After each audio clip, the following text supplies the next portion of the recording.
2006 жылы Ларри Чарльз түсірген Борат фильмі мен Бағлан Әбдірайымовтың Басқа вариант жоқ фильмінің арасында қандай байланыс бар? Моя звай Барат. Я вас люблю. Бір байланыс бар, ол қандай? Жанрына байланысты. Борат та Басқа вариант жоқ та мокюментари жанрында түсірілген. Бұл фильмді көрдік, Бағлан Әбдірайымовтың екінші фильмі. Енді мокюментари жанрына камера бағыттаған режиссерлар жалпы аз емес әлемдік кинода. Вуди Аллен, Питер Джексон, Питер Гринвей, немесе Кейси Аффлек 2010 жылы ұмытпасам, Хоакин Феникс ойнаған Мен әлі осындамын деген фильмін айрықша атауға болады. Бұл қандай жанр? Бұл не көркем қойылымға жатпайды, не деректі қойылымға жатпайды. Жалпы бұны псевдодокументалистика деп атайды. Яғни фильмдегі кейіпкерлер кейде төртінші қабырғаны бұзып, көрермендермен тікелей байланысқа шыға алады. Мысалы, Басқа вариант жоқ фильмінде кастинг сахнасы бар, ұзаққа созылады. Сол сахна, сол жерде Тұңғышбай Жаманқұловпен сұхбат болатын сахна бар. Немесе көбінесе мына Олжас Очо ойнаған сахналарда төртінші қабырғаны бұзып, яғни камераға тікелей қарап, ол камера бұл жерде мобилографтың рөлін ойнап отыр, көрермендермен тікелей байланысқа түсе береді.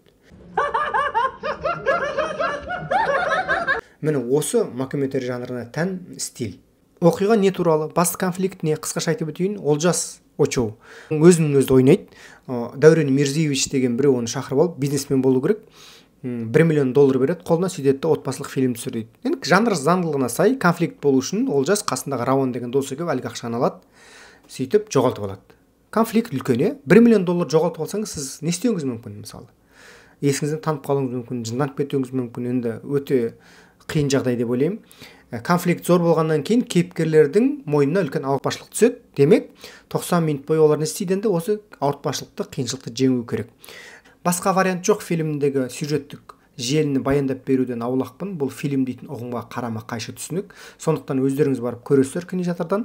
Басқашадан көзқарас. Әрине, режиссура, операторлық жұмыс арнайы назарға лайық, бірақ та біздің қазақ киносының ең үлкен проблема не? Мен үнемі айтып жүретін, ол сценарий. Сценарийдің көп жерлерінде менде сұрақ бар.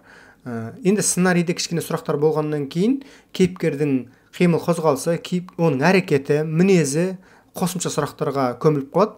Сондықтан енді кинотеатрдан көріп өздеріңіз бағасын бересіздер. Мен кеше көрдім, құттықтаймын авторларды. Жалпы біздің қазақ киносында әртүрлі жанрдағы туындылар ол көптік етпейді.